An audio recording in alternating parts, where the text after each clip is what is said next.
1월 30일 월요일 사랑의 하나님. 한 대학 교수는 온라인 강의를 하면서 매번 다음에 만나요 혹은 좋은 주말 보내요 라고 말하며 강의를 마쳤습니다. 그러면 몇몇 학생들은 감사합니다 교수님도요 라고 응답했습니다.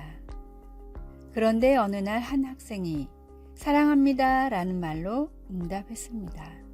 깜짝 놀란 교수는 나도 사랑해요 라고 대답해 주었습니다.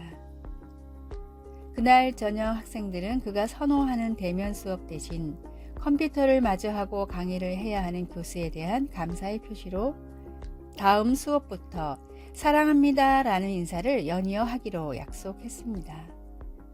며칠 후 강의를 마치며 교수가 다음에 만나요 라고 인사하자 학생들은 한 명씩 연이어 사랑합니다 라고 응답했습니다. 그들은 몇 달간 계속해서 이렇게 했습니다.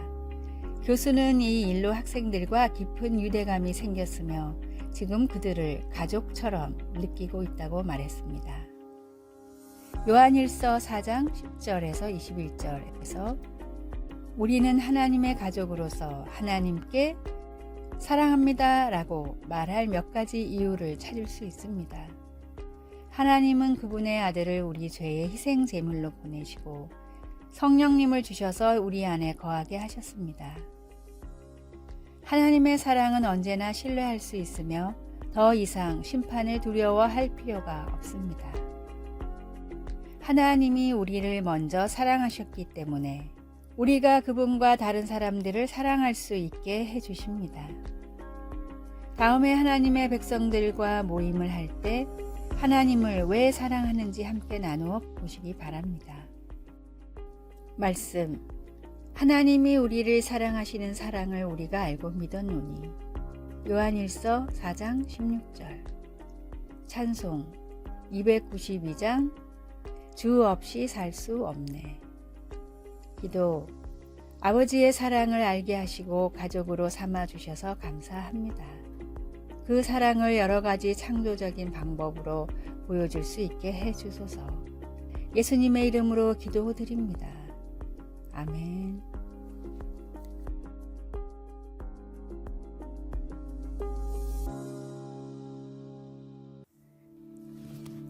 (1월 31일) 화요일. 긍정은 점 하나 차이. 사람의 인생마저 괴롭히는 고질병에 점 하나 찍으면 고칠 병이 됩니다. 연약하고 작은 마음에 굳건하고 당당한 신념의 막대기 하나만 꽂으면 무엇이든 반드시 할 수 있습니다. 당신이 시도해 보지도 않고 불가능, impossible 하다고 여기는 일이라도 점 하나를 찍으면 나는 할 수 있습니다. I am possible이 됩니다. 당신의 현재는 물론 미래까지 검게 짓누르는 기재 점 하나를 찍어보면 당신의 앞날을 하얗게 밝혀주는 빛이 됩니다. 꿈은 어느 곳에도 없다. Dream is nowhere 라고 생각되는 인생이라도 띄어쓰기만으로 꿈은 바로 여기에 있다. Dream is now here 라고 말할 수 있는 인생으로 바뀝니다. 부정적인 것에 찍는 긍정의 점은 다른 곳이 아닌 당신의 마음에 있습니다.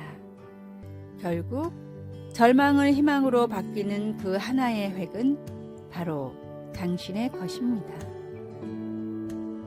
오늘의 말씀. 너는 그들 때문에 두려워하지 말라. 내가 너와 함께하여 너를 구원하리라. 나 여호와의 말이니라 하시고. 예레미야 1장 8절. 오늘의 찬송 304장 그 크신 하나님의 사랑. 오늘의 만나. 당신의 마음은 불가능한 것도 한순간에 가능한 것으로 만들 수 있는 힘이 있습니다. 나를 사랑하시는 주님의 음성을 듣고 어떤 삶도 두려워하지 마십시오.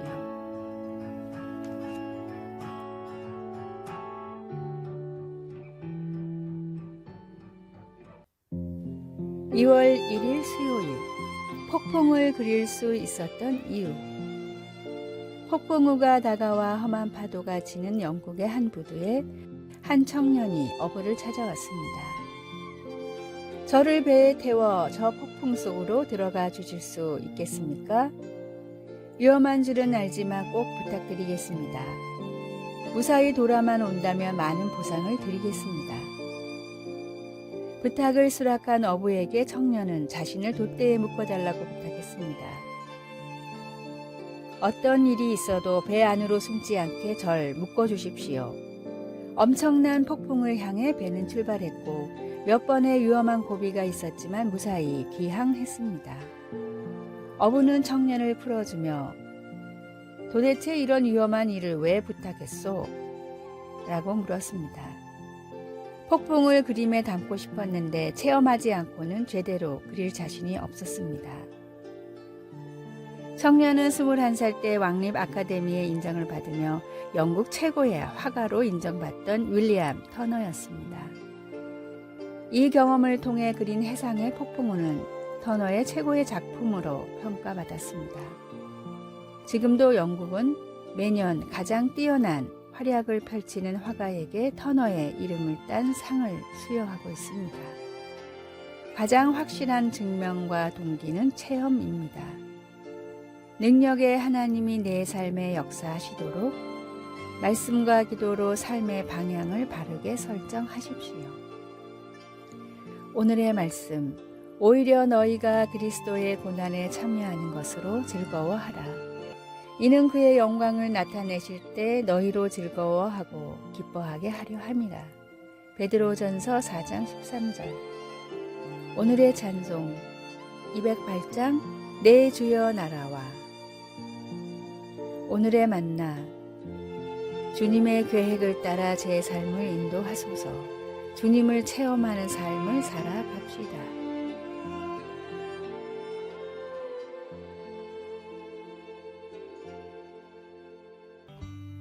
2월 2일 목요일, 반석 위에 지은 집. 한국은 기초 부실 공사로 인해 사람들이 피해를 입는 사건을 접했던 적이 종종 있었습니다. 예수님께서도 잘못된 기초 위에 집을 짓는 것을 우리의 삶에 비유하시면서 우리 삶을 불안정한 토대 위에 짓는 것은 그보다 훨씬 위험하다고 말씀하셨습니다.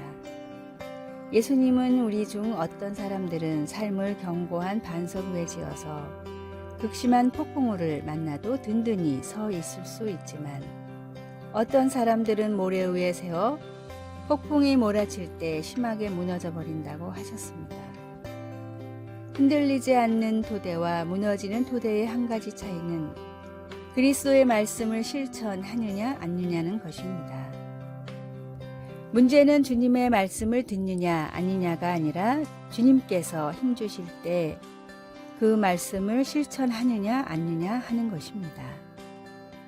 세상에는 많은 지혜와 더불어 많은 조언과 도움들이 있고 그중 많은 것이 선하고 유익합니다. 그러나 하나님의 진리에 겸손히 순종하는 것 외에 다른 기초에 우리 삶을 세우면 문제를 일으키게 됩니다. 하나님이 주시는 힘으로 그분의 말씀을 행하는 것만이 집, 곧 우리 삶을 반석 위에 짓는 유일한 길입니다. 말씀, 누구든지 나의 이 말을 행하는 자는 그 집을 반석 위에 지은 지혜로운 사람 같으리니. 마태복음 7장 24절. 찬송 204장 주의 말씀 듣고서. 기도. 하나님, 제 삶의 많은 경우가 불안하고 그때뿐이고 모래 위에 지은 삶 같습니다. 이젠 흔들리지 않는 삶을 살고 싶습니다. 하나님께 순종하게 도와주소서. 아멘.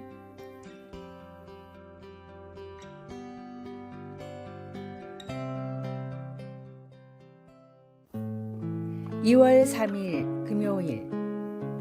떠드는 사람은 누구인가요? 어떤 남자가 허름한 호텔에 들어갔습니다. 그리고 주인에게 방을 달라고 했습니다.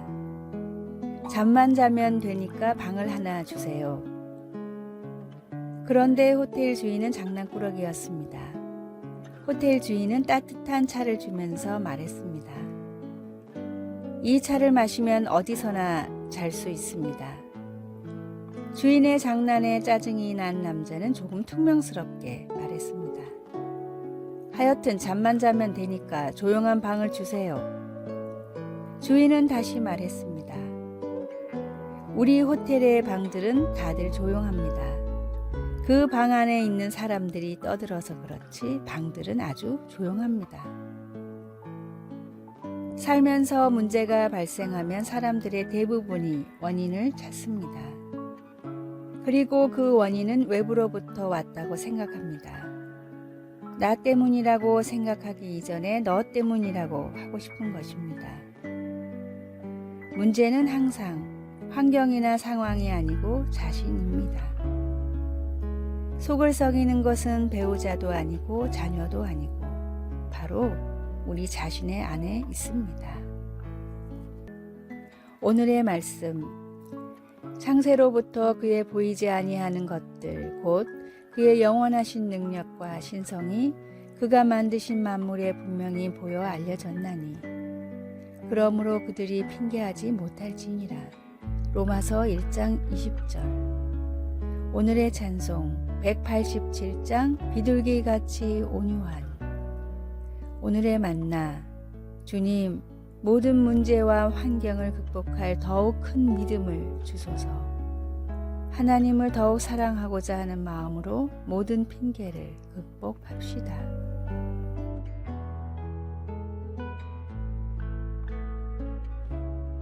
아래의 빨간색 글자 구독을 누르시어 더 많은 전도의 열매를 맺으시기를 기도합니다.